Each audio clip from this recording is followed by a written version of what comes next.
भारत में, विश्व में नास्तिकता का बोलबाला होने लगा, उस काल में इस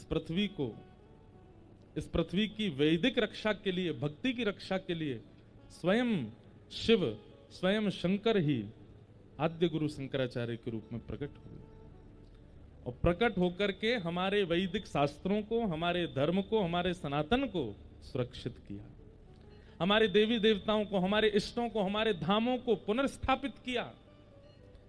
अनेक अनेक स्तुतियां लिख करके हम सबको स्तोत्र प्रदान किए। ऐसे आद्य गुरु शंकराचार्य। और आनंद की बात आज महाराज जी मिले, सुबह बता रहे थे कि श्री शंकराचार्य भगवान का भी लंबे समय तक, लंबे काल तक श्री नर्मदा जी के तट पर प्रवास हुआ और उनकी गुरु दीक्षा भी नर्मदा जी के तट पर ही हुई। यहां पास में शांकर घाट, हाँ, वहीं उनकी दीक्षा भी हुई। गंगा मुक्ति प्रदायिनी है, यमुना भक्ति प्रदायिनी है और श्री नर्मदा ज्ञान प्रदायिनी है। अगर आप सब तो रहते ही हो जबलपुर में, यहां पर इतनी सुंदर श्री नर्मदा जी बैठी हैं। कभी कभी जाकर के कथाओं का मनन चिंतन जो आप श्रवण करते हैं वो नर्मदा जी के तट पर कर लिया कीजिए। नर्मदा जी का जो स्वरूप है, जो प्रवाह है, जो शीतलता है, वो सब ज्ञान युक्त है। स्वयं शंकर को जो समेटे हैं अपने अंदर, ऐसी मां नर्मदा। और केवल आद्य गुरु शंकराचार्य ने ना जाने कितने महापुरुषों को प्रदान किया इस धरती को श्री नर्मदा जी ने। नर्मदा जी की कृपा से ही अनेक आचार्य इस पृथ्वी को प्राप्त हुए। ऐसे आद्य गुरु शंकराचार्य को हम बार बार प्रणाम करते हैं, जिन्होंने एक मानव को सबसे पहली पहचान प्रदान की। सब लोग इधर देखिएगा, हमारी सबसे पहली पहचान हमको प्रदान करने वाले शंकराचार्य। हम कौन हैं, कहां से आया है, क्या हमारा कर्तव्य है, क्या हमारा जीवन है, इन सब प्रश्नों का उत्तर चिदानंद रूप शिवोहम शिवोहम, मैं शिव हूं। ना मेरा कोई है, ना मेरा कोई था, ना मेरा कोई होगा, मैं शिव हूं, मैं शाश्वत हूं। मेरे कल्याण की जिम्मेवारी मेरी ही है, मैं किसी और पर निर्भर नहीं रह सकता। इन सारे सूत्रों को प्रदान करने वाले भज गोविंदम, भज गोविंदम, गोविंदम भज मूढ़मते, भज गोविंदम, भज गोविंदम, गोविंदम भज मूढ़मते। आद्य गुरु शंकराचार्य जब अपनी बाल अवस्था में थे, तभी उनको अनुभव होने लगा कि मेरे जीवन का उद्देश्य जगत कल्याण, सनातन कल्याण, धर्म कल्याण है और उसके लिए मुझे गृहस्थाश्रम का त्याग करना होगा। तब अपनी मां के चरणों में निवेदन करते हुए कहते हैं कि मां, मुझे आज्ञा दें। मैं समझ चुका हूं अपने जीवन के उद्देश्य को कि मैं गृहस्थाश्रम में नहीं रह सकता, मुझे संन्यास ग्रहण करना पड़ेगा, लेकिन आपकी आज्ञा के बिना नहीं जाऊंगा। आप आज्ञा करेंगी तो ही मैं ग्रहण करूंगा। कोई मां अपने पुत्र को कैसे कह सकती है कि तुम संन्यास ले लो? हम भी अपनी मां के इकलौते हैं। हम इतनी कथाएं करने जाते हैं, महीना दो दो महीना बाहर रहते हैं, हमारी मां खुद व्याकुल रहती है। एक मां का ममत्व, उसके आगे ज्ञान भी नतमस्तक होता है। मां के ममत्व के आगे परमात्मा भी नतमस्तक होता है। मां के ममत्व के आगे कभी कभी तीनों लोक नतमस्तक हो जाते हैं। वो ममता है, वो प्रेम की चरमोत्कृष्ट स्थिति है, उस पर उसको कोई आक्षेप नहीं कर सकता। आद्य गुरु शंकराचार्य को मां ने कहा कि मैं अपने पुत्र को कैसे भेज दूं, आज्ञा नहीं दी। लेकिन एक बात हमारी बहुत ध्यान से सुनिएगा।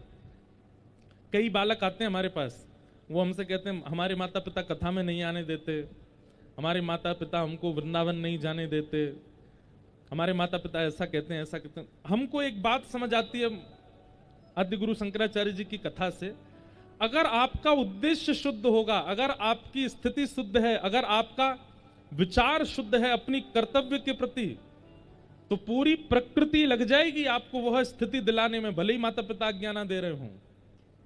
आपका उद्देश्य शुद्ध नहीं है तो माता पिता को दोषित मत कीजिए कि हमको आज्ञा नहीं दे रहे। आपका उद्देश्य शुद्ध नहीं है, इसीलिए प्राप्त नहीं हो रहा है आपको।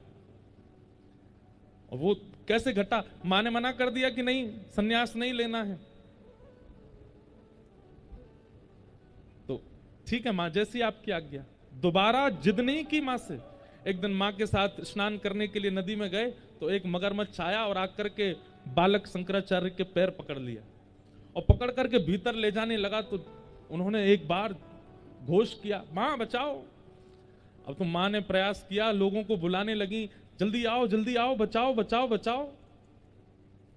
तब बीच नदी में डूबते डूबते शंकराचार्य भगवान अपनी मां से कह रहे हैं, मां मुझे कोई नहीं बचा पाएगा, केवल एक तरीका है। बोले क्या? मुझे आज्ञा दे दो कि मैं सन्यास ग्रहण कर लूं, आप अभी आज्ञा दे दीजिए। कोई अपने बालक को डूबता कैसे देखे? मां ने कहा, तू जैसे चाहे वैसे रहना, तू चाहे तो सन्यास ले लेना, लेकिन तू वापस बाहर आ जा। जैसे सन्यास की आज्ञा दी, ग्राह ने पैर छोड़ दिया, चला गया और बालक शंकराचार्य बाहर आ गए। और मां से कहा, मां बस आपकी आज्ञा की प्रतीक्षा। अब इस कथा से आपको क्या समझ में आया? आपका उद्देश्य यदि पवित्र है, आपकी विचारधारा यदि पवित्र है, आपकी मनोबुद्धि यदि किसी कार्य के प्रति पूर्ण समर्पित है, तो माता पिता पत्नी इनकी आज्ञा ना भी मिले तो प्रकृति ऐसी योजना बनाएगी कि आपका वह कार्य हो, कैसे भी हो। श्रीमद वल्लभाचार्य जी महाराज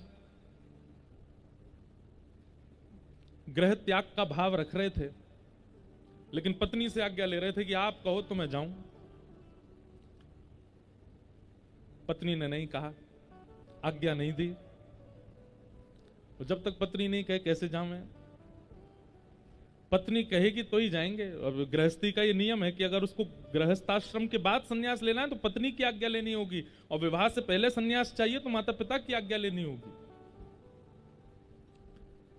इतने में ही कुछ दिन बाद घर में आग लगी, और जैसी घर में आग लगी तो आप तो भीतर ही बैठे थे।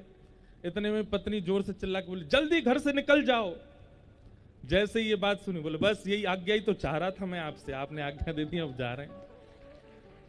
अब घर में आग लगना भी उनके पवित्र उद्देश्य के कारण, क्योंकि पत्नी की आज्ञा तभी होगी। निकल गए काशी। तो उद्देश्य यदि आपका पवित्र है तो प्रकृति लग जाएगी आपको उस वस्तु को प्राप्त कराने में, और उद्देश्य अपवित्र है तो कई बार वस्तु मिलने पर भी आपका सर्वनाश कर देगी। जैसे रावण चाहता था कि मैं दिग्विजय करूं, क्या ज्ञान नहीं था, क्या संस्कृत नहीं बोलता था, क्या स्तुतियां नहीं बनाता था। स्वयं महादेव जाते थे लंका उसके पास, और वहीं बैठ करके अपना अभिषेक कराते थे, नवीन नवीन रचनाएं बना करके महादेव के चरणों में अर्पित करता था। लेकिन सब कुछ होते हुए भी उद्देश्य उसका पवित्र नहीं था।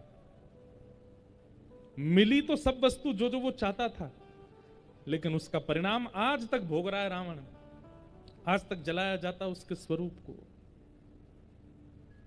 तो मां ने आज्ञा तो दे दी, लेकिन शंकराचार्य जी से कहा, सुनो तुम भले ही सन्यास ग्रहण कर लो, लेकिन मेरी एक इच्छा पूरी करनी होगी। क्या? कि मेरे अंतिम काल में आपको आना पड़ेगा, आप मेरे सामने होगे, मैं आपको देखते हुए प्राण त्यागूंगी। ये वचन मुझे देना होगा।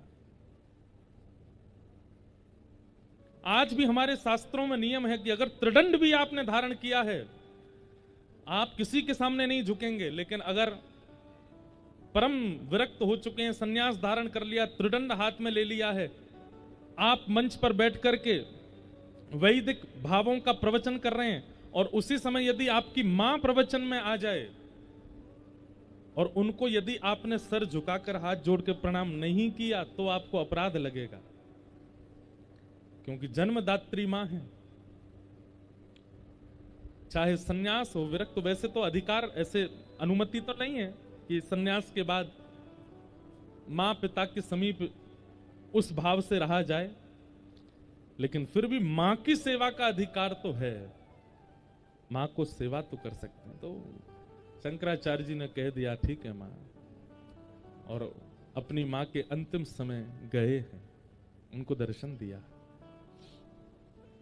ऐसे आद्य गुरु शंकराचार्य, उनको हम बारंबार प्रणाम करते हैं।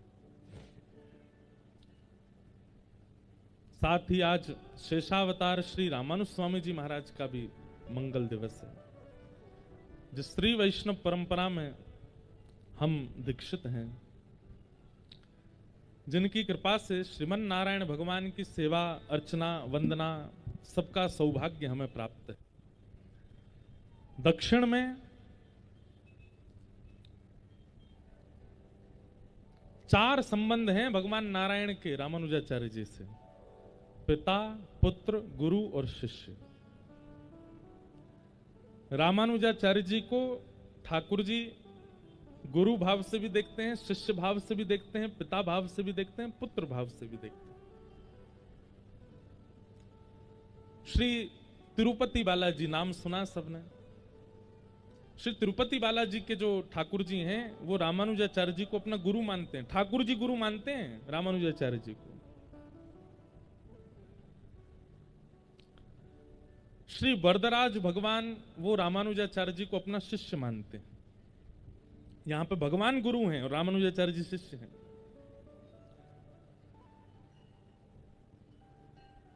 श्री रंगनाथ भगवान वे रामानुजाचार्य जी को अपना पुत्र मानते हैं। स्वयं पिता हैं भगवान और रामानुजाचार्य जी वहां पुत्र हैं। और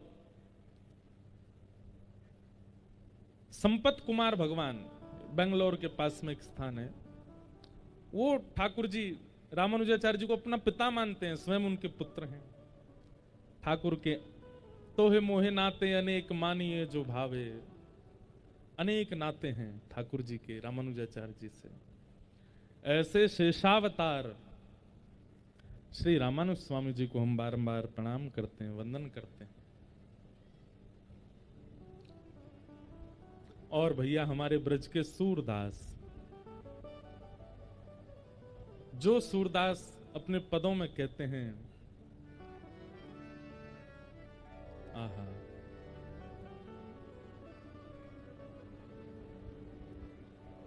भरोसो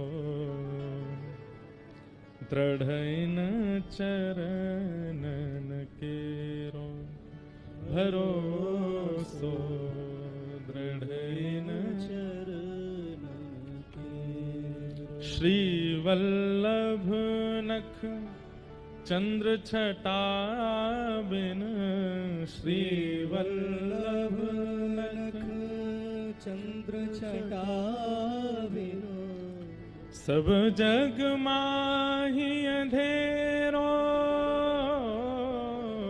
सब जग माही अंधेरो, भरोसो दृढ़ चरणन केरो, भरोसो दृढ़ चरणन के। साधन और नाहिया कली में, साधन और नाहिया कली में, जासो होत निवेरो,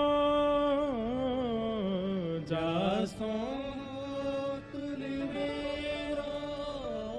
सुर कहाँ कहे दुविध आंधरो, सुर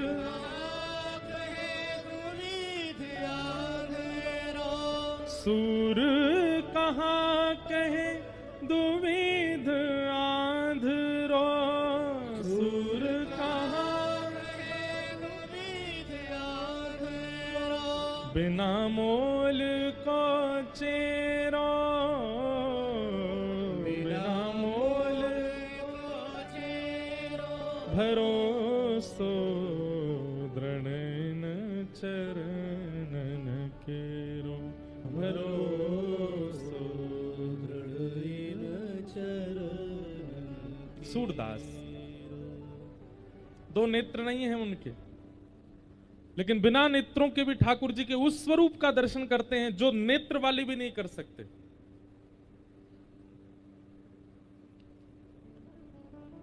अर्धरात्रि का समय और सूरदास जी के पास कोई सेवक बैठा था। सूरदास जी कुछ गा रहे थे, आंख नहीं है सूरदास जी की। सेवक ने पूछा, सूरदास जी आपको ठाकुर जी दिखते हैं? बोले हाँ, मुझे ठाकुर जी ही दिखते हैं और कोई नहीं दिखता। अच्छा तो एक बात बताओ, अभी ठाकुर जी कहां हैं? इस समय अर्धरात्रि हो रही है, बताओ अभी ठाकुर जी कहां हैं और क्या कर रहे हैं? तो सूरदास जी जोर से हंसने लगे और हंसते हुए बोले, ठाकुर जी गिरिराज जी के पास में एक गांव है, वहां गांव में एक गोपी, वो पूरे घर को भोजन प्रसाद पवा दे, सबन को सुवा दे और रात में रोज अपने घर पे चूल्हो चेताए करके और गरम गरम रोटी बनाए के रोज बाट निहारे कि ठाकुर जी कभी आओ, आकर के मेरे घर को प्रसाद पाओ। मंदिर में तो रोज एक साई भोजन मिलता होगा आपको, मैं नई नई सामग्री बना करके पवाऊंगी, ठाकुर जी आप आओ। ठाकुर जी वही गोपी के यहाँ गए और वाके हाथ से रोटी खा रहे हैं, हाथन की बढ़िया पानी लगा करके रोटी बनाई है, वही पा रहे हैं ठाकुर जी, अभी मुंह दिख रहे हैं। सेवक बोला, कहां पर रहती है ये गोपी? बोले पास में एक गांव है, वहां गांव में एक पोखर है, उस पोखर के पास में 3रे नंबर को घर है, वही घर में है। आधी रात में ही वो सेवक भागा और जैसे ही जाकर के उसने जाके देखा तो वहां क्या दिखता है कि चूल्हा ठंडा हो गया है और वो जो गोपी थी ना, वो अचेत अवस्था में थी, नेत्रों से अविरल अश्रुधार गिर रही थी और बड़ी सुंदर सुगंध आ रही थी उसके घर में। जाकर के सेवक ने कहा, अरे सखी तू इतनी आनंद में कैसे, कहां भयो? तो वो कहवे कि अरे इतने दिनाते पुकार रही, इतने दिनाते बुला रही, आज मेरे घर साक्षात नंदनंदन आए और मेरे हाथ से रोटी पाए करके गए, आज मुझको सुख प्रदान करके गए, अपनों बना करके गए, मेरी सेवा स्वीकार करके गए हैं। उस सेवक ने जब ये बात सुनी दौड़ करके गए और श्री सूरदास जी के चरणों में प्रणाम किया। बोले भगवान आप धन्य हैं, आपके पास नेत्र नहीं है लेकिन आपको प्रत्यक्ष पता है कि ठाकुर जी कहां क्या लीला कर रहे हैं, कैसे। मुझे और कुछ नहीं जानना, केवल इतना बताइए कि आप बिना नेत्रों के ठाकुर जी का ये अनुभव कैसे कर लेते हैं कि वो कहां क्या लीला कर रहे हैं। तब सूरदास जी कहते हैं ये पद जो अभी हम गा रहे थे, भरोसो, भरोसा किसमें? दृढ़इन चरणन केरो, अपने गुरु के प्रति प्रगाढ़ भरोसा,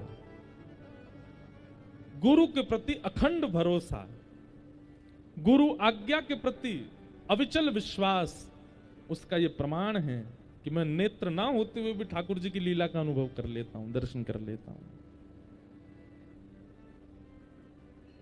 भैया की आवाज ने कम है, सके तो देख लियो।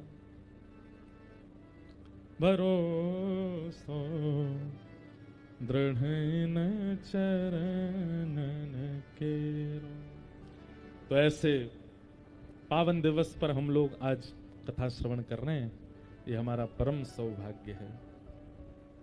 कल हम लोगों ने महात्मा की चर्चा श्रवण की, जिस महात्मा में भक्ति ज्ञान वैराग्य की पुष्टता की कथा सुनाई गई।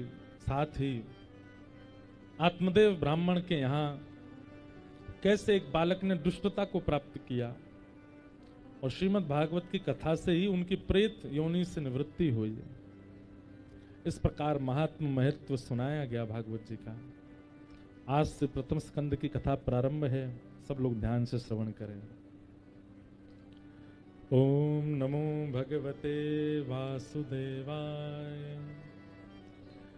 कि जन्माद्यस्य तोन्वयादितरतः चार्थे स्वविज्ञस्वराट् तेने ब्रह्म हृदय आदि कवये मुह्यन्ति यत्सूरयः तेजो वारि मृदां यथा विनिमयो यत्र त्रिसर्गो मृषा धाम्ना स्वेन सदा निरस्तकुहकं सत्यं परम धीमहि। प्रथम स्कंद का प्रथम श्लोक अनेक अर्थों के साथ में व्याख्या की जाती है। कृष्ण परक अर्थ है, राम परक अर्थ है, निर्गुण ब्रह्म परक अर्थ है, सगुण ब्रह्म परक अर्थ है इस श्लोक का। परंतु एक बड़ी विशिष्ट बात है, श्री वेदव्यास जी महाराज का हृदय करुणा से भरा है, तब भागवत की रचना हुई। भागवत की रचना कैसे हुई हम कथा में सुनेंगे, पर श्री वेदव्यास जी महाराज अत्यंत करुणा से भरे हुए हैं। मानव कल्याण की इच्छा है उनके चित्त में, और जब चित्त किसी करुणा से भरा हो, संदग्ध हृदय हो, तब ऐसी ही स्तुति प्रारंभ हुई है। जकारांत से ही प्रारंभ किया गया है। गोपियों ने गोपी गीत गाया, जयत तेदिकम जन्मना ब्रजः, वहां पर भी जकारांत है। पृथ्वी का हरण करके ले गए